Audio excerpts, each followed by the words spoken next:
Hello and welcome to Hokkaido, Japan and the Otaru Museum. Look at this steam locomotive. It's about 140 years old and came all the way from America. Looks like something just out of a Western movie. But how did this American steam locomotive end up all the way here in northern Japan? It's kind of incredible, isn't it? Today we'll talk with Kazuko Kitamuro, a non-fiction writer well-versed in the pioneering spirit of Hokkaido. Hello, Ms. Kitamuro. What can you tell us about the history of Hokkaido's railways? この機関車が走っていた幌内鉄道は日本で3番目に北海道に建設された鉄道です。今から140年ほど前のことなんです。大変難しい工事だったんですが、日本人の技術者たちとアメリカからやってきた鉄道技師たちが協力して見事に完成させました。That's amazing. そのリーダーがジョセフ・ユリー・クロフォードという人物なんです。Wow, I didn't know that. How fascinating. Okay, let's take a deeper look at Mr. Crawford and the Japanese engineers who helped to develop these railways in Hokkaido.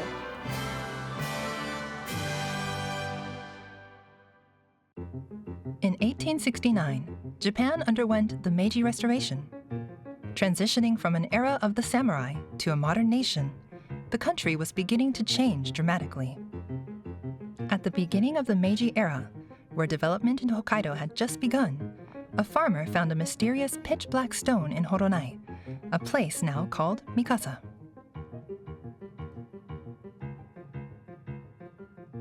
It was coal. Investigations revealed that the coal in Horonai was unique in its quality and its reserves. Both turned out to be very promising. Coal was one of the resources the government desperately needed at the time, so it was decided to develop the Horonai coal mine as a national project. But how to transport large amounts of coal to the rest of the country from Horonai, an inland area that did not yet have a solid road system? After much deliberation, the government decided to build Japan's third railway to transport coal from the Horonai coal mines, in addition to the railroads that already existed between Tokyo and Yokohama and Osaka and Kobe at the time. Various route proposals were considered, but two options were selected. The first, a railway line between Horonai and Horomuibuto, where the coal would be transferred to ships on the Ishikari River and then transported to Otaru by ship. The second, a direct railway line from Horonai to Otaru port. Constructing a railway in Hokkaido, where full-scale development had only just begun, was expected to be a difficult undertaking. To overcome this challenge, Kuroda Kiyotaka, the Hokkaido Development Commissioner, decided to recruit railway engineers from the United States. Until then, Japan's railway construction had been built with considerable technical guidance from British contractors. However, given the vastness of Hokkaido, with an environment more similar to the US than the UK, Kuroda believed that experienced American railroad engineers would be better qualified to overcome the difficult construction work. Then, in February 1879, an American engineer named Joseph Uri Crawford made his arrival in Hokkaido. He had studied civil engineering at the Pennsylvania Institute of Technology and was an expert involved in the construction of numerous mines and railways. Crawford was 36 years old at the time. His combination of youth, knowledge, and experience made him the perfect choice. The first thing Crawford did was to walk the project sites and thoroughly investigate them with his own eyes and reconsider the two proposed routes. With further investigation, he found that the Horonai-Horomuibuto route had a lot of swampy terrain, making construction incredibly difficult. In addition, transferring coal across the river would be both time-consuming and costly. Crawford believed that a direct line from Horonai to Otaru would be the most rational route for future rail development. The problem was the construction of a difficult section of coastline, so he decided to build a road through that critical area first. Meticulously designed to avoid collapse due to rough seas, the road at Hariusu was sturdy enough to accommodate horse-drawn carriages and withstand the construction of the railroad. That's when Crawford knew this will work.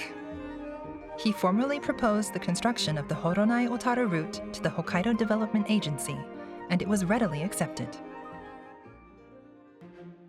In January 1880, construction of the Horonai Railway finally began with the help of Crawford and young Japanese engineers, including Soichiro Matsumoto and Seijiro Hirai. During the construction, Crawford went to the United States to hire engineers and purchase materials such as locomotives.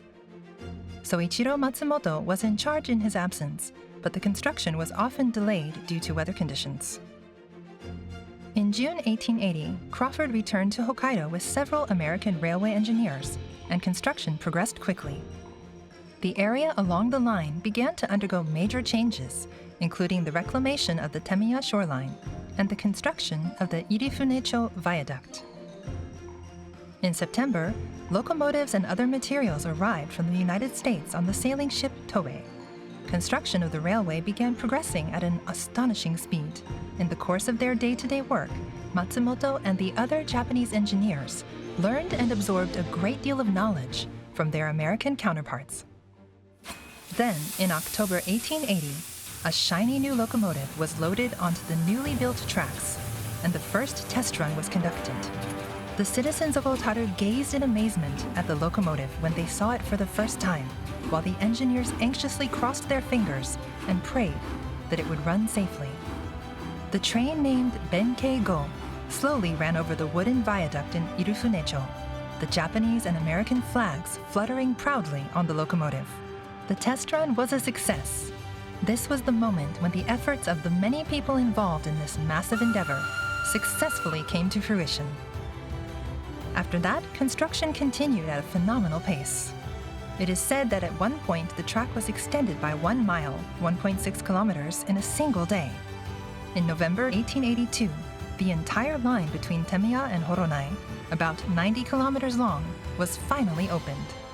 Horonai coal was transported from Otaru to all over Japan and became a source of energy that supported the rapidly growing country.